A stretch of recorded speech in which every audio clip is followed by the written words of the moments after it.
সবাইকে অসংখ্য ধন্যবাদ এবং কৃতজ্ঞতা জানাই। সুন্দরবন থেকে, বাংলাদেশের সুন্দরবনের আমরা আছি। সুন্দরবন পুরো বন বিভাগ বাগেরহাটের শরণখোলা রেঞ্জের জ্ঞানভরা বিশেষ টহল ফাঁড়িতে আজকে অবরোধের দ্বিতীয় দিন। সুন্দরবনে চলছে অবরোধ, চলছে মাছ ধরা নিষেধাজ্ঞা। এই সময়ে যাতে জেলেরা নদীতে কোনোভাবেই নামতে না পারে, আমরা সেই চেষ্টায় আছি।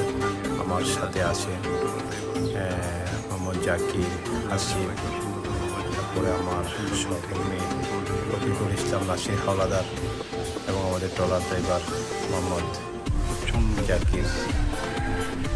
ট্রলার ড্রাইভার জাকির যদি একটু খোলামেলা আমরা হঠাৎ ইনফরমেশন পেয়ে দৌড়ে আসছিলাম, এই কারণে সবাই হয়তো পছন্দ করে নাই। যাই হোক, আমরা এই মুহূর্তে নদীর মাঝখানে আছি, বলেশ্বর নদীতে। খুব কঠিন রৌদ্র, তবে খুব ভালো লাগছে। আপনাদেরকে শেয়ার করলাম। আপনারা সুযোগ পেলে অবরোধ পরবর্তী সময়ে চলে আসবেন সুন্দরবনে। এই সামনের অংশটা যেটা দেখতে পাচ্ছেন, সেটা হচ্ছে বাত্তিঘাটা এলাকা। খুব চমৎকার একটা জায়গা।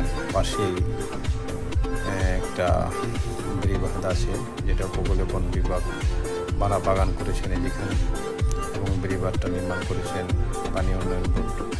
এই সেই জনগণকে রক্ষা করার স্বার্থে সবাই সুন্দরবনে আসবেন, সুন্দরবন ভ্রমণ করবেন, সুন্দরবনের স্বাস্থ্য সুরক্ষা করবেন। এটা সকলের দায়িত্ব। সবাইকে অসংখ্য ধন্যবাদ এবং কৃতজ্ঞতা জানিয়ে বিদায় নিচ্ছি। সবাই সুস্বাস্থ্য কামনা করছি। যাদের এই ভিডিওটা ভালো লাগবে অবশ্যই এটা লাইক এবং কমেন্টস করবেন, এবং পারলে শেয়ার করে অন্যকে দেখার সুযোগ করে দেবেন। সেই কামনায় আজকের মতো বিদায় নিচ্ছি। আমি Asaduzzaman Forster, professional Forster, Bangladesh forest department.